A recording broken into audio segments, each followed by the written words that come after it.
Hello दोस्तों, स्वागत है आप सभी विद्यार्थियों का हमारे यूट्यूब चैनल स्टडी समागम पर। देखिए साथियों, आज के इस वीडियो में हम चर्चा करने वाले हैं राजस्थान चिकित्सा विभाग भर्ती 2023 के विषय में। जैसा कि साथियों आप सभी विद्यार्थियों को पता है कि राजस्थान चिकित्सा विभाग ने टोटल 8 कैडरों पर वैकेंसी निकाली थी। साथियों 8 कैडर में से 7 कैडर की प्रोविजनल लिस्ट आ चुकी है और जो अपना 8वां कैडर बकाया रह चुका फार्मासिस्ट वाले कैंडिडेट का, उसकी अभी प्रोविजनल लिस्ट नहीं आई है। उसके कैंडिडेट अभी उसकी प्रोविजनल लिस्ट का इंतजार करने में लगे हुए हैं। हम उम्मीद करते हैं कि आप लोग की वैकेंसी के संबंध में ये जो प्रोविजनल लिस्ट अटकी हुई है ये भी जल्दी से जल्द जारी हो जाए और आप लोगों को भी राहत की सांस देखने को मिले। देखिए साथियों, आज के इस वीडियो में मैं आपको बताने वाला हूं कि आप लोगों की जो प्रोसेस है वो क्या चल रही है, यानी कि विभागीय प्रक्रिया क्या चल रही है। साथ में दोस्तों हमारा एक एसोसिएशन है, राजस्थान नर्सेज एसोसिएशन, जैसा कि आपको यहाँ पर दिखाई दे रहा होगा ये वाला, ठीक है ना दोस्तों। इस एसोसिएशन के माध्यम से एक एक्शन लिया गया है, या फिर ऐसा समझ सकते हैं एक कदम उठाया गया है आप लोग की वैकेंसी के संबंध में। वो कदम क्या उठाया गया है वो भी मैं आपको बताऊंगा। देखिए साथियों, आप सभी विद्यार्थियों को पता है कि जब से हाई कोर्ट में ये सारी की सारी वैकेंसी गई हैं, आपको पता होना चाहिए 8 कैडर की वैकेंसियां हाई कोर्ट में जा चुकी हैं। साथियों तब से लेकर के अभी तक आप लोग की जो प्रक्रिया है उसने शिथिलता पकड़ ली है, यानी कि आप लोग की प्रक्रिया ने अभी कोई गति नहीं पकड़ी है। साथ में दोस्तों सीपीओ भी कोई एक्टिव मोड पे दिखाई नहीं दे रहा आचार संहिता के चलते। और दोस्तों जो आप लोग की प्रक्रिया चल रही है ओवरऑल वो शिथिलन में जा चुकी है, यानी कि आप लोग की जो प्रक्रिया है वो शिथिल हो चुकी है। लेकिन साथियों आप लोगों को इस प्रक्रिया को ऐसे नहीं छोड़ना चाहिए, आप लोगों को बीच बीच में एक्शन लेना चाहिए। साथ में दोस्तों बीच बीच में ज्ञापन भी सौंपने चाहिए ताकि आप लोग की प्रक्रिया में थोड़ा सा प्रेशर बना रहे और आप लोगों की जो प्रक्रिया वो गति पकड़ के रखे। क्योंकि साथियों आपसे विद्यार्थियों को पता होना चाहिए कि आचार संहिता से पहले पहले आप लोग की वैकेंसी के संबंध में जितनी भी प्रोविजनल लिस्ट थी वो जारी हो जानी चाहिए। साथ में दोस्तों आप लोगों की वैकेंसी के संबंध में जितना भी काम बकाया रह चुका है अंतिम सूची तक, साथियों वो सारा का सारा काम इस आचार संहिता के दौरान कंप्लीट हो जाना चाहिए, ताकि साथियों आप लोग की ज्वाइनिंग को जल्द से जल्द करवाया जा सके।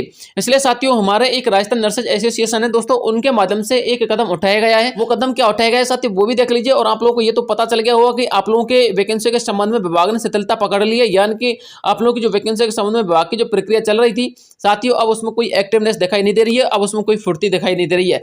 साथ में विभाग ने भी आप लोगों की प्रक्रिया को एक तरह से हम ये कह सकते हैं कि पेंडिंग में डाल रखा है। लेकिन साथियों राजस्थान नर्सेज एसोसिएशन के माध्यम से जो कदम उठाया गया है वो बड़ा सराहनीय कदम है, और ऐसे ही कदम साथियों आप लोगों को भी उठाना चाहिए, भले ही आप किसी भी कैडर से बिलोंग करते हो। यदि आप लोगों से संभव हो सके तो आप लोगों को भी ऐसे ही कदम उठाने चाहिए, इस प्रकार से ज्ञापन सौंपना चाहिए।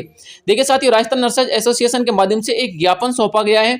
साथियों ज्ञापन किसको सौंपा गया है? श्रीमान निर्देशक महोदय चिकित्सा एवं स्वास्थ्य सेवाएं राजस्थान जयपुर, ठीक है ना, इसके लिए ज्ञापन सौंपा गया है। विषय में लिखा हुआ है नर्सेज भर्ती 2023 में नियुक्ति दिलवाने के लिए निवेदन हेतु, ठीक है ना। आगे साथियों उन्होंने लिखा है कि महोदय उपयुक्त विषय अंतर्गत निवेदन, देखिए आप लोग यहां पर पढ़ सकते हैं, संपूर्ण डिटेल लिखी हुई है कि उपयुक्त विषय अंतर्गत निवेदन है कि नर्सेज भर्ती 2023 में एएनएम व नर्सिंग ऑफिसर दस्तावेज सत्यापन करवाने के बाद विभाग के द्वारा प्रोविजनल सूची जारी की जा चुकी है, लेकिन कुछ परिवेदनाओं का निस्तारण नहीं होने के कारण भर्ती प्रक्रिया में शिथिलता आ रही है। हालांकि साथियों उन्होंने परिवेदना को हवाला देते हुए ये लेटर लिखा है, ठीक है ना।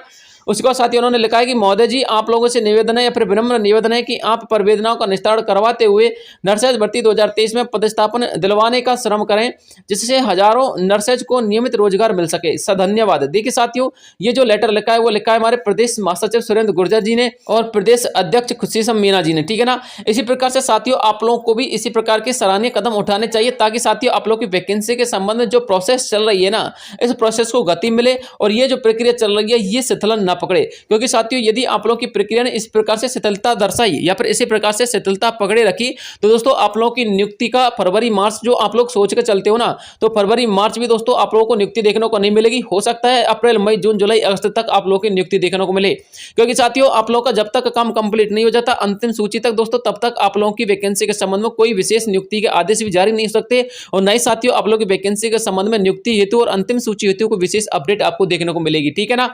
इसलिए साथियों आप लोगों से निवेदन यह है कि यदि आप लोगों से संभव हो सके तो आप लोगों को भी ऐसे ही कदम उठाने चाहिए। दोस्तों ये जो लेटर आप लोगों को दिखाई दे रहा होगा यहाँ पर आप लोग दिनांक भी देख लीजिए, दिनांक लिखा हुआ है 9/11/2023, यानी कि 9 नवंबर 2023 का साथियों लेटर है। साथियों मैं तो आप लोगों से बस यही कहना चाहता हूँ, यदि आप लोग इस वैकेंसी को कंप्लीट करवाना चाहते हैं, 8 कैडर की वैकेंसी की मैं बात कर रहा हूँ। साथ में दोस्तों यदि आप लोग चाहते हैं कि जो फार्मासिस्ट वाले कैंडिडेट है उनकी भी प्रोविजनल लिस्ट आ जाए, तो साथियों फार्मासिस्ट वाले कैंडिडेटों को भी ज्ञापन देना चाहिए। साथ में दोस्तों विभाग को ज्ञापन देकर के सूचित किया जाना चाहिए कि फार्मासिस्ट की जो प्रोविजनल लिस्ट लिस्ट है उसको भी जल्द से जल्द जारी करवाएं। हालांकि साथियों बहुत सारे अभ्यर्थियों ने कलेक्टर महोदय के लिए अलग अलग जिलों में जाकर के ज्ञापन पहले भी सौंपे थे, लेकिन साथियों उन ज्ञापनों का अभी तक कोई पॉजिटिव रिजल्ट देखने को नहीं मिला है। साथ में दोस्तों आप लोगों ने देखा भी होगा कम से कम एक वीक से आप लोगों की वैकेंसी के संबंध में ना ही कोई विशेष अपडेट विभाग ने डाली है, ना ही साथियों सीपू ने डाली है, ठीक है ना, नहीं साथियों कोई विशेष सूचना देखने को मिली है। इस प्रकार से साथियों हम तो यही कह सकते हैं कि कंप्लीटली यानी कि 110% आप लोगों की वैकेंसियों के संबंध में जो प्रक्रिया चल रही थी उसने साथियों शिथिलता पकड़ ली है। आप लोगों की वैकेंसी के संबंध में प्रक्रिया को शिथिलता नहीं पकड़नी चाहिए, क्योंकि साथियों इसका आपको घातक परिणाम देखने को मिल सकता है। इसलिए साथियों यदि आप लोगों से जहां तक बन सके तो आपको इस प्रकार के ज्ञापन देकर के विभाग को सूचित करते रहना चाहिए। और साथियों इस वीडियो को अधिक से अधिक शेयर भी करना। यदि आप लोगों से ज्ञापन न दिया जाए तो कम से कम वीडियो को शेयर जरूर कर देना, ताकि साथियों ये वीडियो उन कैंडिडेट के लिए पहुंच सके जो कैंडिडेट ज्ञापन देने में सक्षम है, या फिर जो कैंडिडेट ये जानते हैं कि हमको किस प्रकार से विभाग पर प्रेशराइज करना विभाग को, ताकि ये जो विभाग है आप लोगों की वैकेंसी के संबंध में जो प्रोसेस चल रही है उसमें थोड़ी सी फुर्ती दिखाए या फिर उसमें थोड़ी सी एक्टिवनेस दिखाए, ठीक है ना। इसलिए वीडियो को अधिक से अधिक शेयर जरूर कीजिएगा, इसमें साथियों आप लोगों का ही फायदा है। साथ में दोस्तों चैनल पर पहली बार विजिट करें तो प्लीज चैनल को सब्सक्राइब भी कर दीजिएगा, ठीक है। तो आज के लिए ये अपडेट थी, मिलता हूं किसी नेक्स्ट अन्य वीडियो में नई अपडेट के साथ, तब तक के लिए जय हिंद जय भारत।